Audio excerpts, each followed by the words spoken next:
Charlotte Dornelas, on va s'intéresser avec vous maintenant sur ce sujet. Si jamais la gauche prend le pouvoir, il y a un sujet parmi d'autres, parce que Mathieu Bocoté en a évoqué certains, il y a un sujet qui est frais, et c'est le point qui en a parlé, qui a attiré l'attention sur le sujet des déserts médicaux, qui pourrait, donc c'est un sujet qui pourrait faire hurler les médecins libéraux.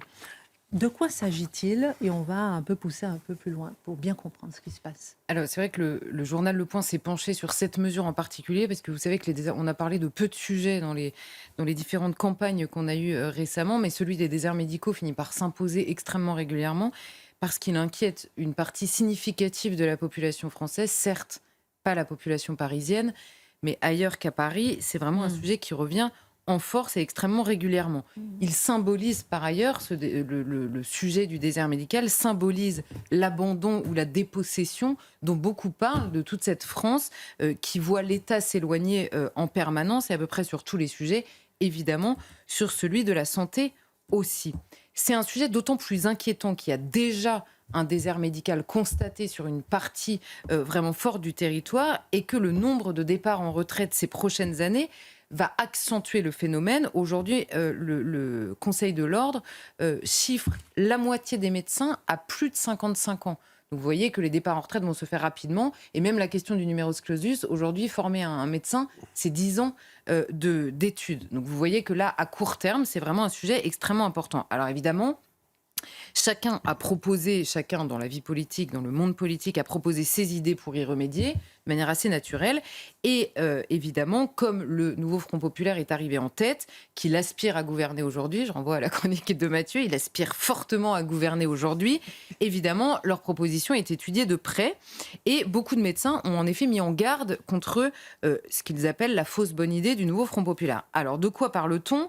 L'idée n'est pas nouvelle, elle avait déjà été proposée lors de la précédente mandature par un projet de loi à l'Assemblée et elle est inscrite très clairement, non pas dans le programme simplement du Parti socialiste, puisque le député en question l'avait proposé, mais dans le programme du nouveau Front populaire, donc signé par toute la gauche, et il l'intitule «La régulation de l'installation des médecins». Alors on a déjà évoqué sur ce plateau la question de la régulation carcérale. On n'envoie plus de prisonniers là où il n'y a plus de place. Et ben c'est le même système. Alors évidemment, les terrains sont différents, mais c'est exactement la même idée. On n'envoie plus de médecins là où les postes sont déjà pourvus. Alors, les médecins critiquent une mesure, je les cite, bureaucratique et autoritaire, puisqu'il s'agit de restreindre l'installation de médecins dans certains territoires. Vous savez que les médecins s'installent exactement où ils veulent jusqu'à présent. Et le député PS de la Mayenne, qui avait déjà proposé l'idée, la précise. Il dit qu'il faudrait interdire de s'installer en territoire surdoté, sauf remplacement pour départ à la retraite. Et alors, lui veut lancer une étude pour savoir quels sont les territoires surdotés. Le Conseil de l'Ordre des médecins l'avait déjà fait en réalité. Vous avez Paris, les Hauts-de-Seine, les Alpes-Maritimes, Lyon, Toulouse et Rennes. Donc, à part ça, vous avez un manque de médecins. Pourquoi est-ce que les syndicats, essentiellement de médecins, y ont vu une fausse bonne idée ? C'est qu'ils craignent que la restriction dans l'installation des médecins décourage tout simplement les jeunes médecins Bien sûr, de devenir médecins généralistes. bien sûr. Or, il y a des déserts médicaux, mais il y a aussi une pénurie de médecins en France. Et par ailleurs, même dans les endroits surdotés, selon les chiffres, vous avez des délais d'attente considérables, parce Exactement. que c'est aussi là où il y a beaucoup plus de population. Et par ailleurs, un recours aux médecins de manière générale, beaucoup plus fort. Donc, vous voyez, le sujet est plus large que le simple désert médical. Mais il faut voir que cette mesure en question avait été étudiée, parce que bon, toutes les idées sont étudiées, parce qu'en effet, c'est un problème quand même important. Et lors des discussions sur la loi Valletoux, donc la dernière fois qu'on avait réfléchi à ça, en effet, avec les médecins, l'idée avait été abandonnée en craignant que ce soit en effet une idée qui finalement génère moins de vocations, qu'elle n'en accélère le processus.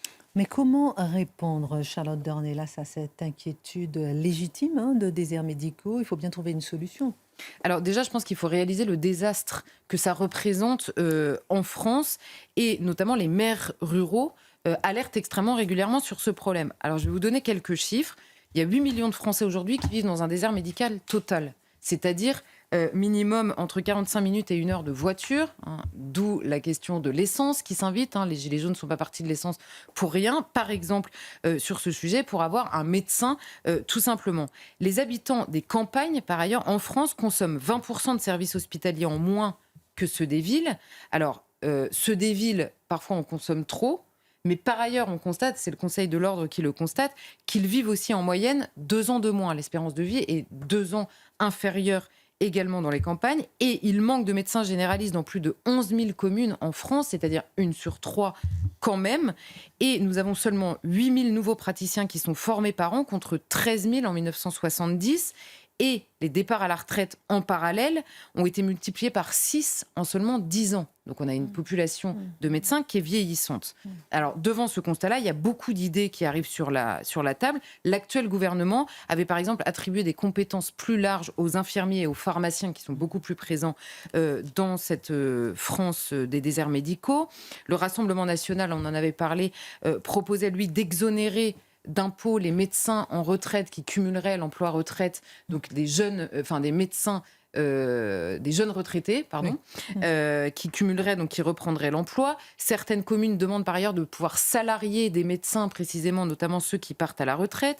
Il y a un député LR qui est lui-même cardiologue, qui veut lui se pencher de toute urgence sur la question des étudiants qui partent à l'étranger, parce que ici, dans les facultés de médecine, ils sont bloqués, ils partent à l'étranger et ils ne reviennent pas exercer en France, alors que 27% des médecins qui exercent aujourd'hui à l'hôpital en France sont diplômés hors de France et sont pour la plupart étrangers. Donc vous voyez qu'il y a un 27%. sujet de réflexion en effet à avoir sur les étudiants français qui partent à l'étranger et qui ne reviennent pas.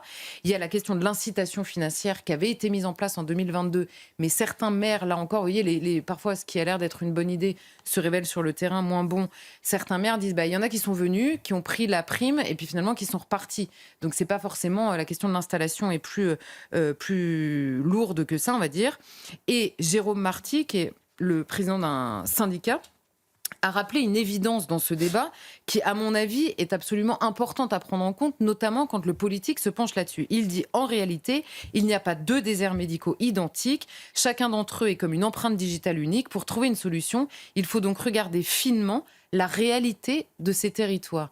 Et je pense qu'il a parfaitement raison, puisque, évidemment, la question du désert médical ne se pose pas sur la question du désert tout court. Désert tout court, et finalement, c'est un sujet qui recoupe celui de la ruralité tout court. Est-ce que ce n'est pas le point de départ d'une revitalisation de certains territoires, finalement ?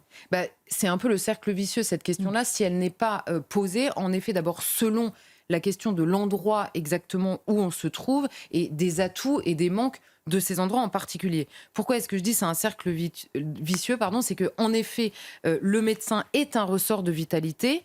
Et en même temps, les médecins peinent à venir s'installer seuls ou en premier, parce qu'ils ne sont pas que médecins. Les médecins, ils sont comme tout le reste des Français, c'est-à-dire qu'ils se préoccupent de savoir est-ce qu'il y a une école, est-ce qu'il y a des transports, est-ce qu'il y a des réseaux, est-ce qu'il y a des services publics, comme n'importe quel Français qui voudrait s'installer dans certains endroits. Donc oui, la question du désert médical pose la question de l'abandon de la ruralité tout court. Et inversement, c'est-à-dire que j'ai trouvé 2 exemples assez significatifs. L'exemple d'une petite commune dans les Ardennes, où là, un médecin s'est installé, il est tombé amoureux de l'endroit, il s'est installé, un jeune médecin, il s'est installé et il a travaillé localement à rétablir une communauté de santé un peu partout ailleurs. Il se trouve que ce médecin, par ailleurs, était tellement passionné que d'année en année, il a fini par devenir maire également du village dans lequel il était. Et en quelques années seulement, le recensement a enregistré 10% de population en plus. À partir notamment, parce que c'est la première question souvent qu'on pose au moment de s'installer quelque part, est-ce qu'il y a un médecin ? Et à l'inverse, vous avez le président d'une communauté de communes qui est là dans le Pas-de-Calais, qui témoignait il y a quelques mois, et qui disait « Nous sommes obligés de nous livrer une concurrence féroce avec les villages alentours. C'est à celui qui présentera le plus d'atouts. On nous interroge, le on étant les médecins qui potentiellement s'installeraient, on nous interroge sur nos écoles, les magasins, la salle de sport. On est obligé de marketer notre territoire, excusez-le pour ce néologisme. Et lui a fini par construire une clinique dans son village précisément pour attirer ou garder la population sur fond de partenariats privés.